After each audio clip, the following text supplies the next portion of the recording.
Grabe, Ronald. Ang lakas ng bagyo. Grabe, grabe. Ang dilim Oo nga eh. Oo. Anong bagyo to?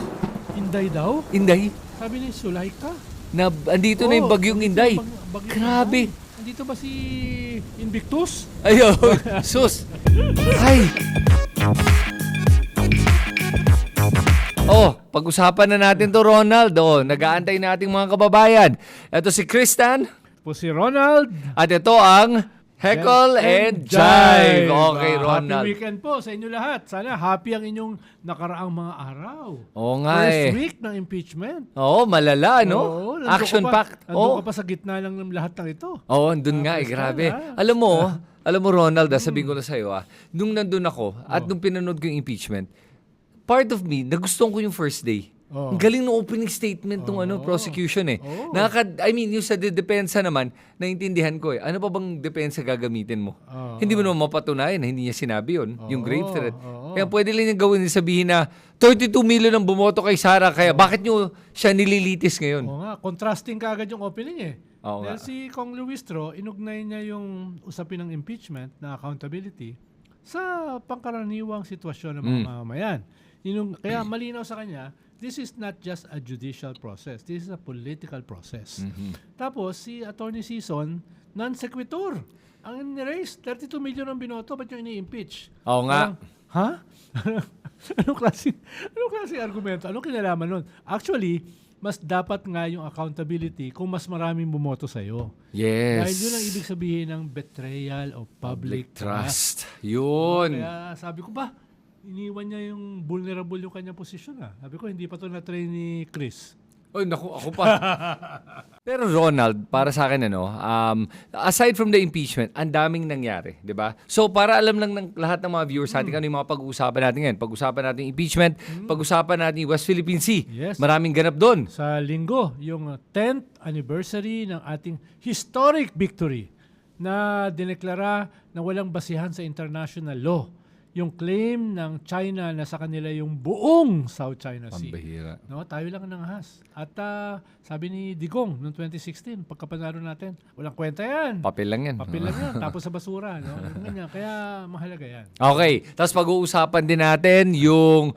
gusto ko din pag-usapan yung pagka-appoint bilang bagong cabinet secretary si Abalos. Sige. Nagulat ako, meron palang ganung posisyon eh. Mamaya pag-usapan natin. Pero sige, umpisa na natin to. Oo. So, dun sa usapan ng impeachment, Ronald, ikaw, ano ang tansya mo dito sa nangyaring nakaraang linggo sa impeachment? Tingin ko ngayon, habang nag-episode tayo, nagmi-meeting yung defense para mag-adjust, mag-assess at saka mag-adjust. Dahil itong mga bata, parang hindi nila masyadong na-appreciate na it is both a judicial and a political process. Yung, halimbawa, ito si Narbasa, naka 48 objections Oo in nga. one sitting. Akala niya, siya ay nasa isang regional trial court hearing. Mm. No, na object ka ng object, pinoprotektahan mo yung kwan mo, yung iyong kliyente. Hindi niya na-appreciate na dito, ilang milyon ang nanonood. Oo. No? Ibig sabihin, ang dating niyan, parang, ayaw ba lumabas yung ebidensya? May tinatago ba kayo? Ang kulit nyo naman. Ang kulit No, nga. hindi nila ma-appreciate yung mga technical na ganyan. Sa korte, no, baka ma-appreciate yan. Yung tunay na korte, dahil ang kailangan kasi, kung ba, akusado yung kliyente mo, ay hindi mapatunayan beyond reasonable doubt, Yes. no, na siya ay nagkasala. Pero dito, sa impeachment court, hindi ganon. Iba ito. Dahil yung mga hukom ay magpapasya batay sa court of public opinion. Yun. Oo, yun yung pinakamalaking variable dito para sa mga senator judges. Dahil hindi naman sila tunay na judge eh. Yes. Sila ay mga politicians. Apat lang nga sa kanila politiko eh. Yung dalawa, ang yabang pa. Pinagmamalaki pa kung saan sila graduate. Diba? Hindi pa gumuho yung self-esteem mo. Pambihira. Gumuho nga dahil doon sa isa. Particularly yung isa. Pero hindi, Ronald, ito bagitin ko din yung sa defense team. Tama ka doon na siguradong nagre-strategize kasi habang nagko-cross-examine, parang sinasabihan siya ng mga teammates niya na, huy, ano ginagawa mo dyan? Nakakahiya ka. At para sa akin hindi ko naman pinapahiya si Attorney CJ Narvasa. Hindi ko naman siya pinapahiya. Apo Pero, ng Chief Justice. apo ng Chief Justice. Pero yung performance niya, nakakahiya. Alam mo kung bakit? Para sa akin, hindi dahil sa objections At hindi dahil sa withdrawals. At dahil sa kanyang pagiging condescending. Nakaka-insulto sa mga mamamayan natin, yung kanyang pagka-Atseneo, nasasabihin niya na, May accent pa. may accent pa na, do you know the definition of motu proprio? May gano'n. Tapos yung sasagutin niya, let me tell you the definition. Hindi niya pa sasagutin. Tapos sinabihin pa niya ng, do you understand what you're saying? Are you sure? Pero ganun din yung kanilang mga abogado na senador. Sa bagay nga naman. Oo nga. Parehas lang. Ganun ang ugali. Patronizing, condescending, di ba? Credentialism. Credentialism. No? Tapos pati si Robin Hood Padilla. Oo, may credentials daw. Nakialam no kanyang prison credentials. Pinagmalaki pa niya, di ba? Life daw. Life ang credentials niya. Tapos tinanong pa niya, nasaan yung original na video? Alam mo, hindi lang niya tinanong Ronald, pinanindigan niya na meron daw original recording. Paano magkakaroon ng original recording kung hindi ni-record nung nag-live stream? Pag-isipan natin to, live stream yan. So anyone can record it. At lahat ay original. At ang una naglabas, kakampi nila. Yun na nga, Si Harry Roque. Diba? Tapos ito naman si Harry Roque, bumanat na sabi niya, ako lang makapag-authenticate. Kung totoo yan, di bumalik ka Harry Roque, ay naman pala eh. Babalik ka ba? Parang lahat tayo napanood yun. Oo nga. As it happened, ha? Yun na nga As eh. it happened, no? Kaya anong lumabas yun, yung sinabi ni Robin Hood tungkol sa ano ba yung original, naisip ko kasi, alala mo ba yun? Yung issue sa DVD? Ano Yun. bang kaibahan ng original? Sa DVD. Yun ang una ko naisip. Ronald, baka Sorry. mabanata ka ngayon dahil dyan. Ikaw binabalik mo yung sarili mong mga naging problema. Natawa lang ako. Pero tama ka naman eh. Ano ba pinag-aiba nung DVD? Sa Green Hills, sa DVD na nabibili mo yung original. Presyo pinag-aiba. Dahil yung original, 1,500 yun eh. Yung DVD, 25 pesos. 25 pesos. Hindi lang yun. Pwede mo patawaran. Kung marami kang bibili, 20 Oo. pesos. At hindi lang yun. Yung isa pang pinag-uusapan ng mga nakita ko mga netizens ngayon na yung mga ibang Duterte supporters, sinasabi nila, bakit? Pwede na naman paano naging original ang kopya? Paano daw naging original ang kopya? Kasi nagpakita sila, nag-photocopy sila ng 1,000 peso note, 500 peso note. Yari sila. Labag sa batas pala yun. Labag yun. Bawal yun. Oo, pinagmalaki nila. Ako nag-photocopy ako ng cash. Ng Philippine peso. Paano mo sabi, original? Diba? Bawal yun. Pero yun pagpapalabas sila, nako. Magde-delete na yun mga yun eh. Pero yun ang sinasabi natin, Ronald. Pati si Robin Hood, para sa akin condescending yung dating niya dun sa NBI director, sa NBI agent si Kalilong, yung sinabi niya na, so, saan mo nakuha yung kopya mo? Sa akin po. Hindi. May nag-record eh. Sino yung nag-record? Ako po. Oo nga, ikaw yung nag-record. Pero kanino mo ni-record?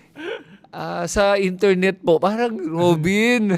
Pero nag-follow up statement siya. Pinanindigan niya talaga na... Ang haba. Ang haba. Hindi ko nga binasa. Ang haba. Ako talaga ko. Nakalahati lang ako. After nakalahati, sign off. Nonsense eh, di ba?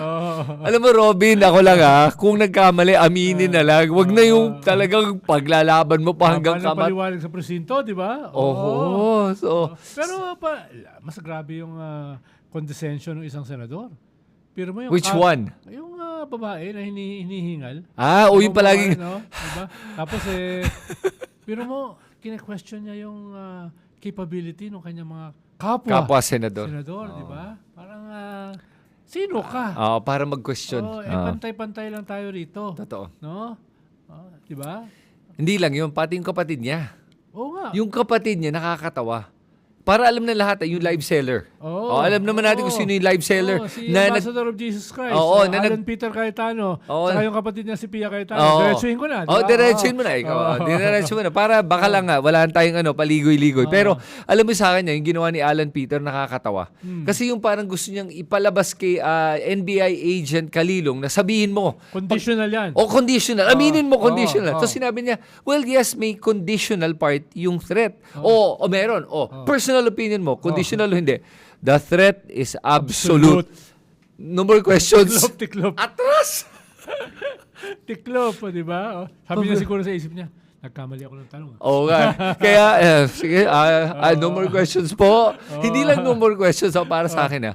Kung yan ang abogado ko, tatanggalin ko yan kasi baka dyan pa ako makukulong kay Alan Peter. Yari ka na, di ba? Kumbaga, hindi naman siya sanay dyan sa litigation eh. Kaya pala. Hindi naman siya, hindi ko alam kung nag-practice yan eh. Paano pagka-pass niya ng bar, naging politiko kagad yan. Ayun pala. Parang mga tagak yan eh, nakatuntong sa kalabaw. Dahil sikat yung tatay nila, yung kanilang ginamit, yung kasikatan ng tatay nila para maging senador. Wala naman silang track record eh.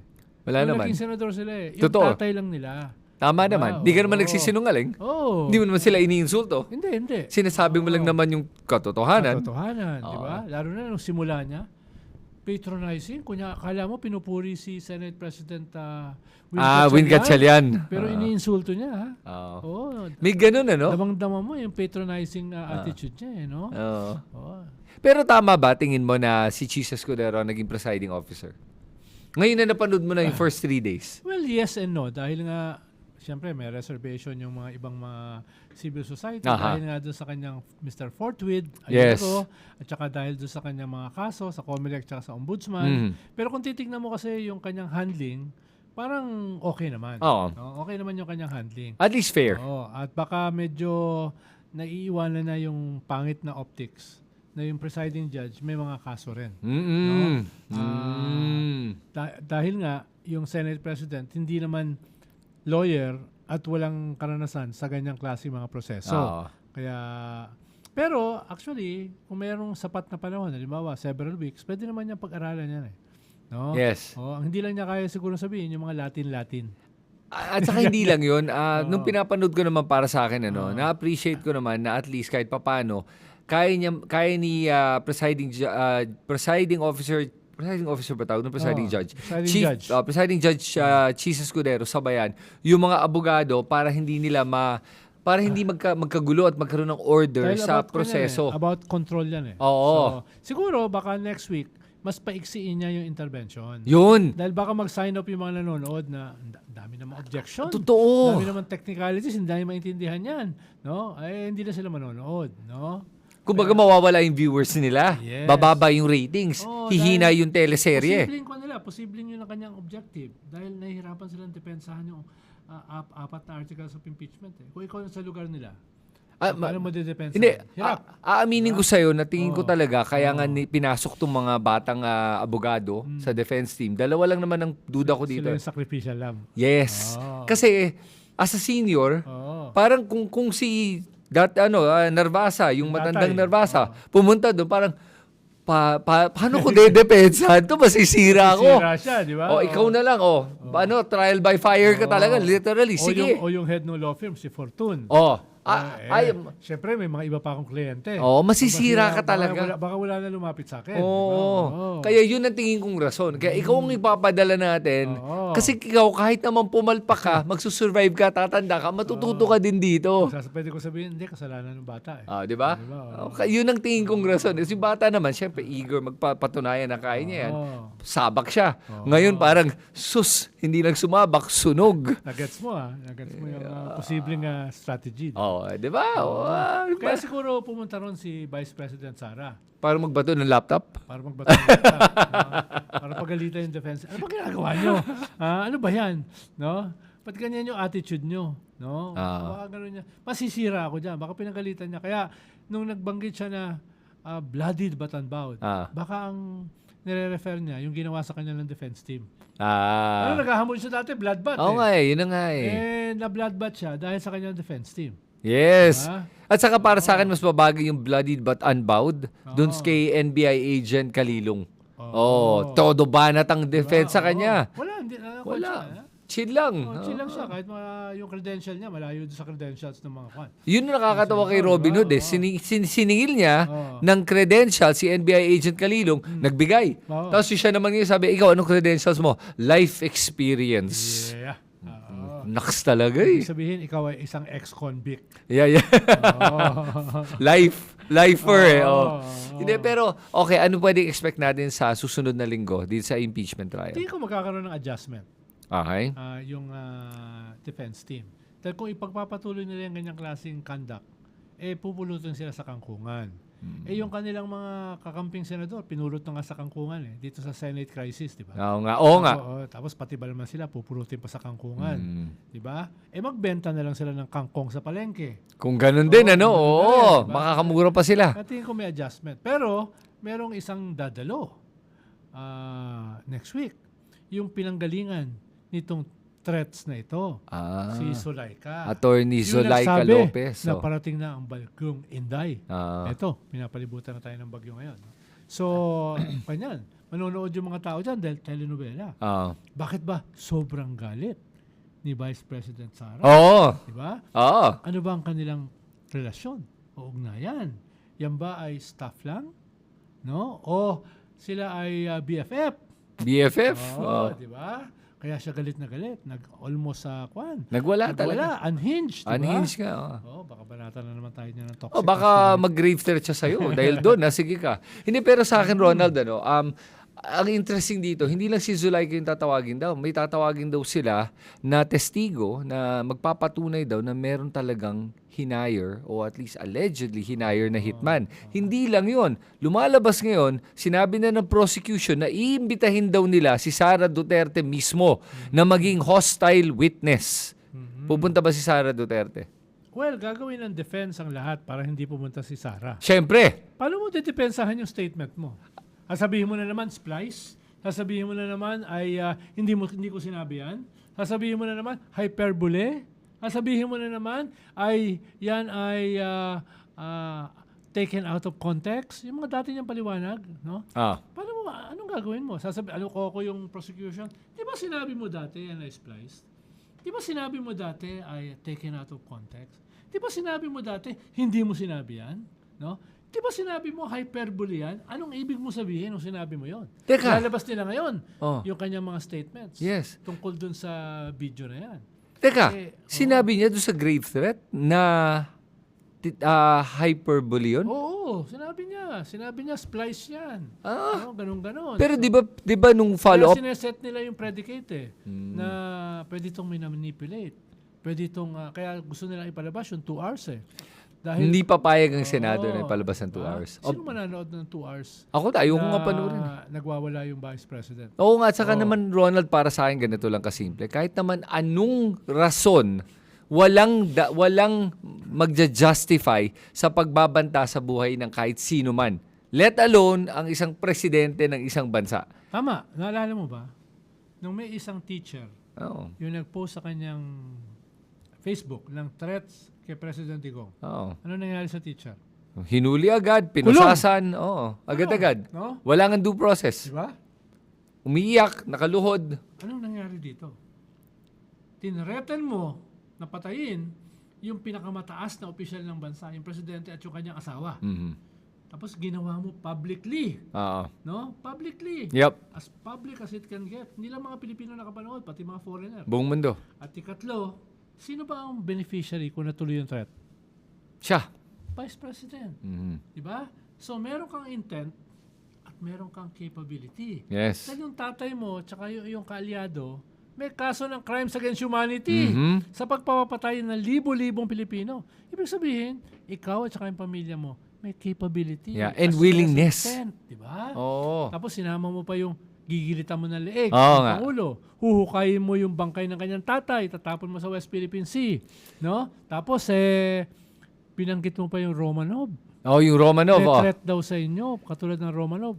Ang hindi alam ng mga ibang tikapakinig natin, yung Romanov nagsimula yan kay Baste Duterte. Yes. Long before dito sa video ni Sara, threatening the president. Long before, member pa siya ng cabinet, sinabi ng ni Baste sa prayer rally sa Davao na wala yung prayer.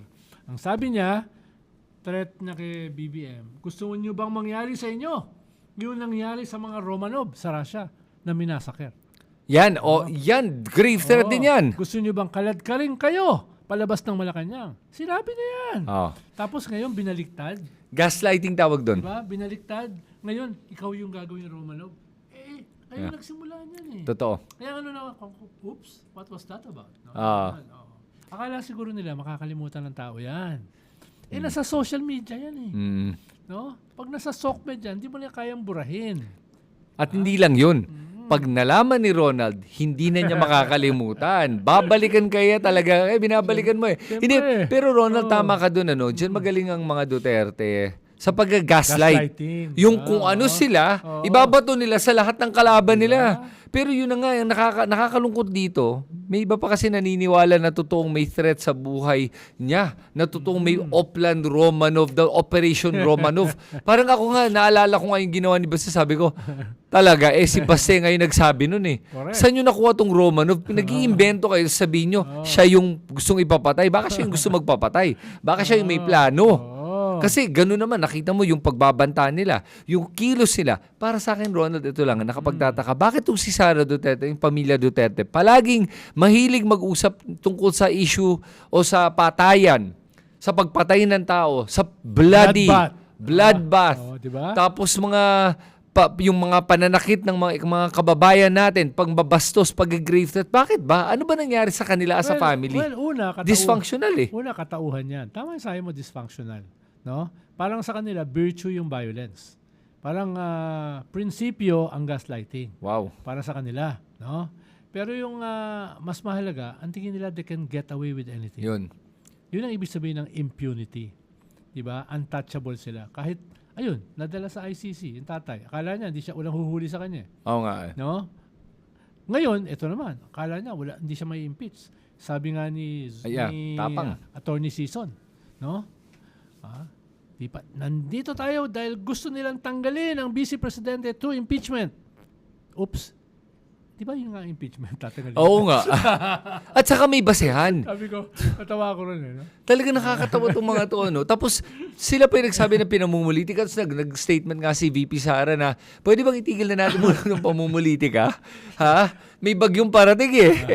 Marami sa mga kababayan na nangangailangan tulong. Hindi naman humihinto ang trabaho ng gobyerno. Ay, Ang humihinto yun sa Davao. Di ba yung 51 billion na nakuha ni doon sa kanyang distrito, tapos baha pa rin ang baha? Baha pa rin ang baha. Tumigil. Hindi man lang nakarating. Yung sa Davao, hindi man lang nakarating. Yabang-yabang nila, ang dami nilang flood control. At nagsimula itong flood control, dahil kay 14,000. dahil kay Digong. Totoo. Diba? Totoo. Si Pulong yung OG pagdating sa flood control. Dahil nung panahon ng tatay niya, siya lang ang nakakuha ng 51 billion sa lahat ng mga kongresista. Nung time na yon sa flood control, lahat ng kongresista nakakuha sa kanilang distrito ng mga 50 million, 100 million, malaki na. Siguro may iba, sabihin natin umabot pa ng 500 million. Siya nakakuha 51 billion. Alam mo, kasalanan namin yan. Kailangan ko lang aminin. Bakit? Kasalanan namin yan nung Aquino government. Bakit? Sige, Dahil umamin ka na. Pinagbawal namin ang pork barrel. So naghanap sila ng bagong pork barrel. Ayun. Diyan lumobo yung libo-libong flood control na yan. Diyan nila tinago yung mga kickbacks. Diyan nila tinago yung corruption. Dahil pinagbawal ng panahon namin ang pork barrel eh. Totoo. No? Dahil ng panahon namin, alam mo yun kay Napoles. Yes. Nagpakulong kami ng tatlong senador. Isang dating presidente. Yep. Si Napoles mismo. No? Bakit namin pinakulong? Dahil sa pork barrel. Dahil sa corruption. Tapos, yung mga pinakulong namin, pinalaya. Pinalaya ni Digong. Tapos, nirevive ang pork barrel through libo-libong flood control. Kaya, sorry na lang po. Kasalanan namin yan eh. No? Pinagbawal kasi namin ang pork barrel. Alam mo, Ronald, para sa akin, yung mga nagsasabi na anti-corruption daw mga Duterte, sus naman, pag anti-corruption ka ba, magpapalaya ka nang nakulong na for corruption? Ha? Bihira yung ganyan eh. So, pag ganon, Ronald, ngayon na nagbabagyo ulit, maaalala na naman natin itong issue ng flood control. Sa akin, anong mangyayari dito? Habang tumatakbo itong impeachment, kumikilos ba ang ombudsman natin at tingin mo ba may masasampan pa ng kaso bago dumating ang SONA? Dapat. Malapit na tong SONA. No, in 2 weeks, SONA na. Tapos sino ba? Tapos, ito yung SONA after nung mahiya ka naman. Kaya nga, wala pa, Ronald. Nasa na yung 15 contractors na binanggit ng presidente? Asa na yung mga senador? Na-involved dito sa massive corruption. Nasa na yung 67 congressmen na involved dito sa massive corruption? Diba? Doon sa mga contractors, 0.5 pa lang eh. Yep. Dahil 14.5, hindi pa nakukulong. Oo nga. So 0.5 pa lang, kalahati pa lang ng diskaya. No? Paano yung kalahati? Paano yung 14? Diba? Ay, Mga nako. congressman, ni isa wala pa. Ni isa wala pa. Diba? Totoo. May nakulong na executive, si Bunuan. Ginawa pang state witness. Oo nga. Oo nga. Oo nga. Sosoli ba yan? Ba't hindi na pag-uusapan yung pagsosoli? Katulad din bawa ni Yusek Bernardo na soli na 1 billion. Yan ba Oo nga, magsosoli? Oh. Siya ba ay principal witness? Siya ba ay principal?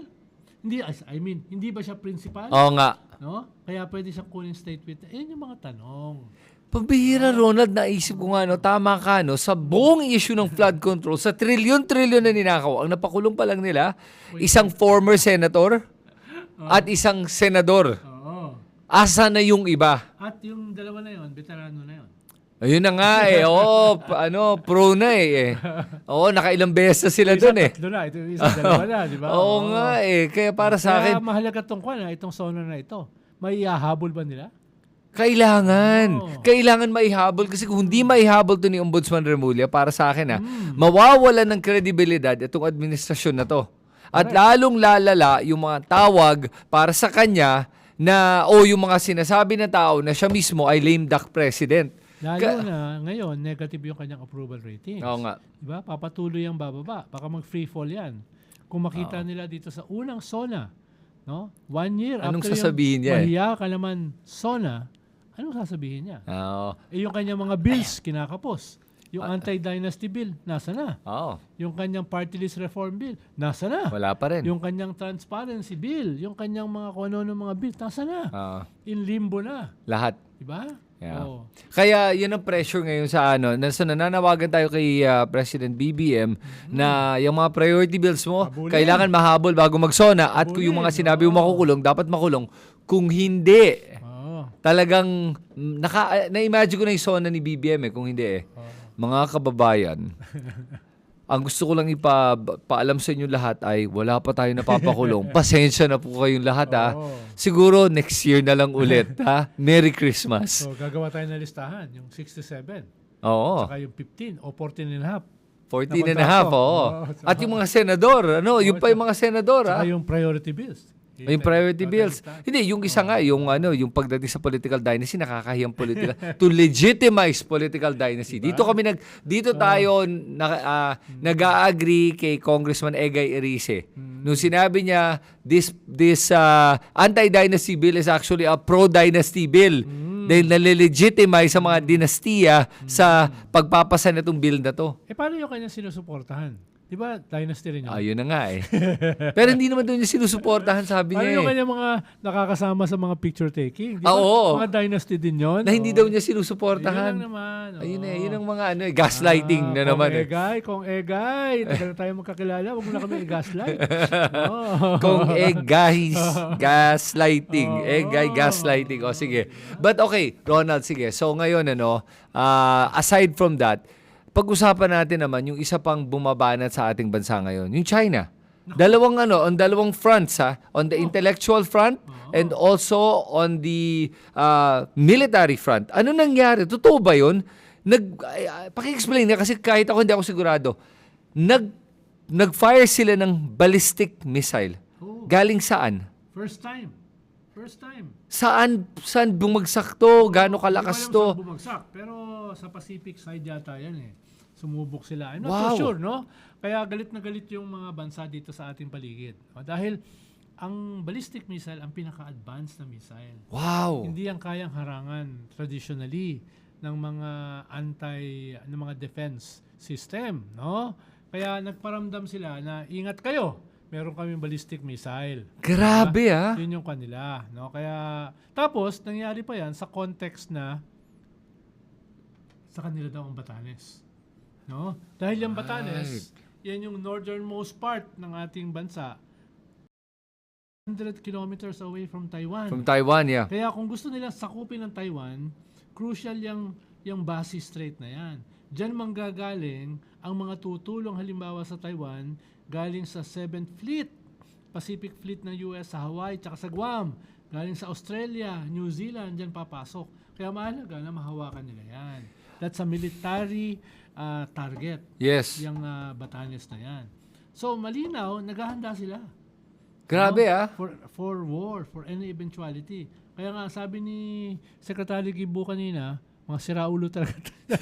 Yun na lang ang Yun na lang ang mako-comment mo. Kasi, sorry nakaka-insulto talaga para sa ibang bansa na biglang gumagawa ng claim na pinaparating nila sa kanilang mga mamamayan na kanila daw ang Batanes. Na historically. Tinuturo sa mga eskwelahan. Yun na nga. Yun na sa atin nga, hindi pa tinuturo sa eskwelahan natin kung ano yung West Philippine Sea. Oo nga. Tapos hindi alam ng mga senador kung nasaan yung West Philippine Sea. Pinamimigay nga yung Kalayaan Group of Islands. Ayun na nga di ba?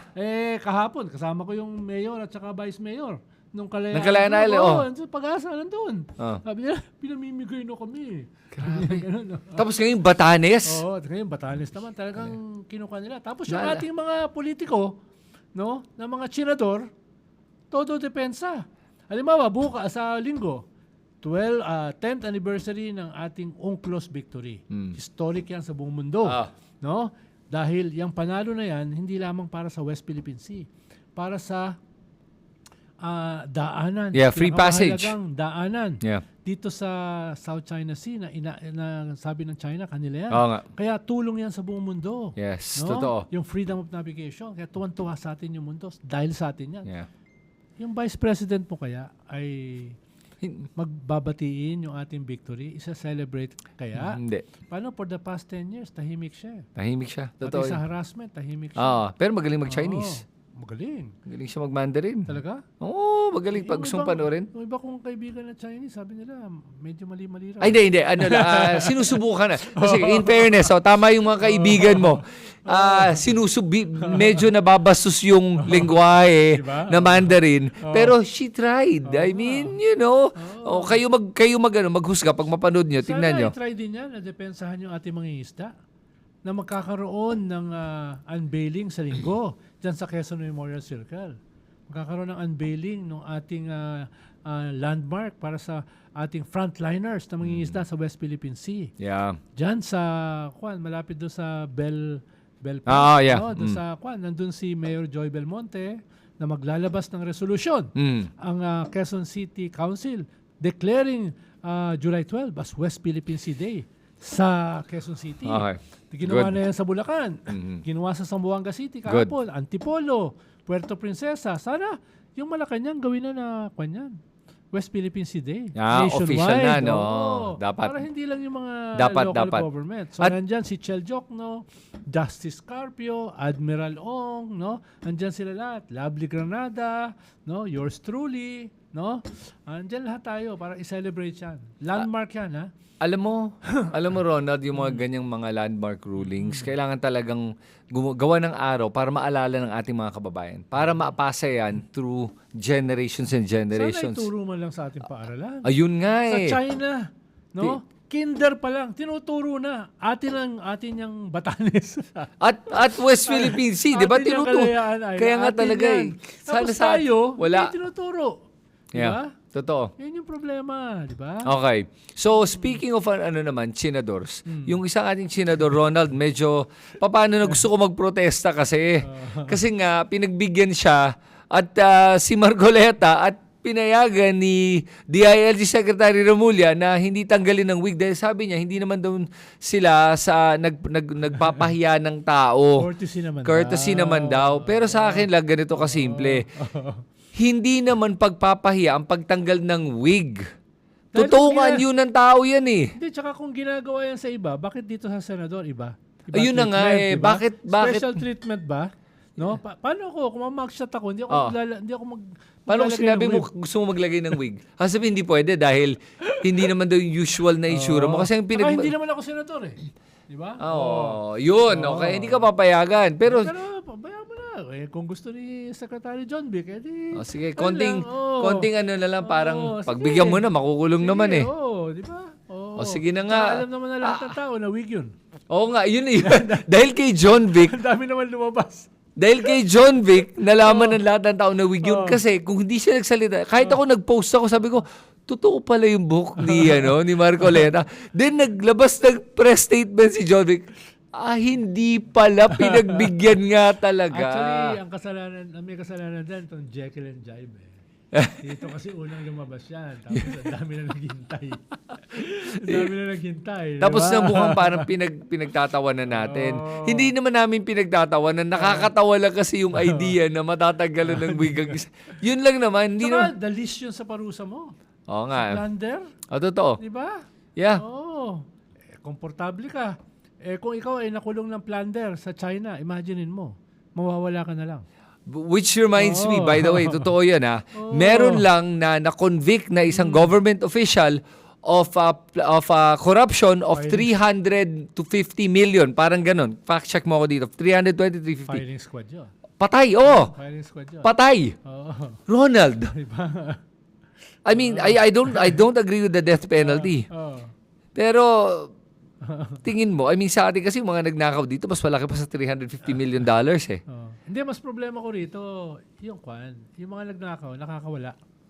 Pinapalaya nung susunod na gobyerno, Yun pagkakampi nila. Mas Ayun ganun na yung nga. kwan ko. Yun ang paulit-ulit eh. Itong ano. Anti-death penalty ako dahil kung imperfect ay yung judicial system, Yun na nga. bakit final yung iyong parusa? Paano totoo. kung realize mo later on, uy, mali pala. Hindi mo na mababawi. Ano yan? Katulad ni Sarah, huhukay mo yung bangkay tapos tatapon mo sa West Philippine Sea. Oo. Hindi naman pwede yun, di ba? Oo. So, habang very imperfect yung ating judicial system, talagang tututulan ko yan. Yeah. Ang kwan ko lang, pag naparusahan, parusahan. Oo, Hindi hindi yung puro yung pardon. Di ba? ganun ka imperfect. Yun yung problema. Oo. Tapos ito, yung isang lolo sa Pangasinan, kumuha ng mangga dun sa puno ng mangga na dati siya may-ari. At dahil namamatay na siya sa gutom, nagnakaw siya. Dati niya lupa yan. Ano nangyari? Kulong. Mangga lang ha. Oo. Dati niyang puno yun. Yeah. Dati niyang lupa. Tapos ito, bilyon-bilyon. Ano, nakukulong ba? Wala. Nasaan na yung mga contractors? Wala. Nasaan na yung mga congressman? Wala. Nasaan na yung ibang senador? Diba? Tapos ito, guro, teacher, sa galit. No, tinreten yung presidente, si Digong. Ano nangyari? Kulong. Yun naman, yun yung hindi ko gusto. Yung ganong klaseng unequal treatment. And you know, that's why Ronald, yung mga nagsasabi na gumagana naman yung ating judicial system, kaya bakit dadalhin si Digong sa ICC? Ito ang perfect proof na hindi gumagana yung judicial system natin. Na ang makapangyarihan, araw-araw, lagi na lang, taon-taon, nakakalusot. I mean, I'm gonna cite Juan Ponce Enrile as a perfect example. Namatay na hindi tayo nakakuha ng katarungan sa mga bilyon-bilyon na mga allegedly ninakaw niya. 'Di ba? Sa mga maling mga nagawa niya, mga kasalanan niya, never siya napanagot. Yun ang ibig sabihin, nakalusot siya eh. At marami pang mga politiko natin makakalusot kung hindi tayo, mga Pilipino, magbago sa ating mga pananaw. Na wag na tayong sumasamba sa mga ganitong politiko. Kaya lumalakas ang loob nila dahil sa atin din eh. Dahil sinusuportahan pa natin kahit gaano naka-obvious na mamamatay tao, magnanakaw. Taksil. O yun. Halimbawa, dito sa parating na eleksyon, tatakbo na naman yan. Mga chinadors. Tatakbo si Robin. Tatakbo si Alan Peter. Si Robin. Diba? Yan ba, ibabalik nyo pa? Sa posisyon, tatakbo si Mark Villar. No? Yan ba, ibabalik nyo pa? Oo. No? Yun na nga eh. Sana naman, magising naman tayo. Mahiya naman tayo sa ating mga anak. Mga chinador, mga taksil. Oo nga. No? Tapos ibabalik natin sa Senado. Panibagong termino naman bilang senador. Oo, ganyan na naman. Oo, yun na nga eh. Huwag naman, di ba? Oo. Halimbawa, maganda. Puerto Princesa, merong parada. May mga float tungkol sa West Philippine Sea. Nangyari ba yan before? Okay. Di ba? Dito sa Zambales, a few days back, naglagay sila ng mapa ng Pilipinas sa dagat. Nice. Nakalagay, mga 200 bangka, nakalagay yung salitang atin ito Yun. sa dagat. Maganda yan, very creative, di ba? Itong unveiling ng estatwa ng mangingisda sa West Philippine Sea, dito sa Quezon Memorial City. Kailan nangyari yan? Yeah, that's Itong good. mga ginagawa ng mga local government units na declaring July 12 as West Philippine Sea Day. Ngayon lang nangyari yan. Cebu City. No? Nandun ngayon si Gibo para magsalita dito sa ginawa na City Council ng Cebu City declaring West Philippine Sea Yun. Day. So, ibig sabihin, nagsisimula na. Yeah. Pero kasama niyan, wag na natin iboto itong mga taxi Yeah. at saka trader na ito. Ay, Pero mo, wala tayong treason laws Halimbawa, Yun na yung nga mga nahuli natin na ng mga espiya ng China sa loob Oh, ng yun na ating- nga, oh. Hindi natin makulong dahil walang batas tungkol dyan. No? Gawin mo sa China yan. Di ginawa kang betchin. Oh, totoo. Yun na nga. Dito, hindi natin mapakulong. No? Anong ginawa sa kanila?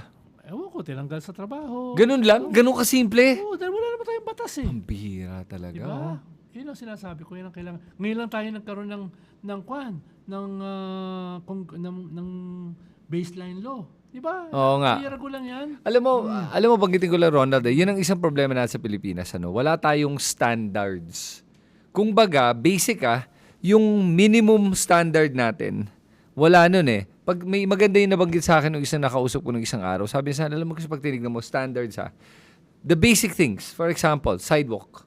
Pag tingnan mo yung ating mga sidewalks, iba-iba yung klaseng sidewalk. May mataas, mababa, narrow, may wide, iba-iba, di ba? Wala kasing standard. Pag tingnan mo mga traffic signs, walang standard. May iba hand-painted, may iba green, may iba yellow, may iba red. Walang standard. Ito na lang, yung pinag-uusapan natin kanina. May imagine mo ba na libo-libong flood control? Iba yung flood control ng isang barangay. Iba sa isang munisipyo. Yun. Paano ka magkakaroon ng flood control na iba-iba? Paano ka magkakaroon ng drainage na iba-iba? Paano ka magkakaroon ng water impounding na magkakaiba? Diba?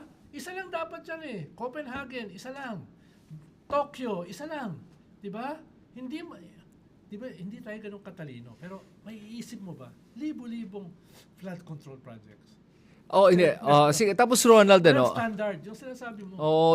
At saka sa akin, ito lang sa mga kababayan natin, please, ako nakikiusap ako ngayon na sana talaga, bago tayo maging regionalistic, maging loyal sa ating mga politiko, maging nationalistic naman tayo. Kulang tayo sa nationalism eh. Kasi kung maging nationalistic ka, maging patriotic ka sa bandila natin, sa bansang Pilipinas, alam mo, hindi mo na iboboto yung mga tulad ni na Robin Padilla eh. Hindi ka na maboboto ng mga senador nang alam mo nang traidor sa ating sariling bansa, binoboto pa nyo. Hindi na kayo boboto yung mga tulad ng mga Duterte na talagang sumasamba sa China. Okay nga daw, maging probinsya tayo ng China eh. Yun na nga yun talaga. Tapos yan ang pinaglalaban. Yun na umiiyak-iyak pa yung iba dyan na mambabastos ng ating mga government officials. Yan, coming po yan sa isang Chris na ang apelido Tan. Yun na nga. Yun ang irony nun. Diba? Ikaw pa Yun nagsasabi niyan, di ba? Pusta ko sa'yo, may mga magsabi, nga, ba't mo sinasabi yan? Chinese ka. Excuse me dito ako pinanganak. Para sa mga may hindi alam, taga Butuan, doon ako pinanganak sa Butuan City. Butuan. Doon ako, sa Butuan Kaya, Pilipinong-Pilipino ako. Yes. At ang dito, silver lining, alam mo, pag sinasakop tayo ng mga dayuhan, dyan lumalabas yung ating patriotism. Ayan. Usually, tinitake for granted mo yan eh. Diba?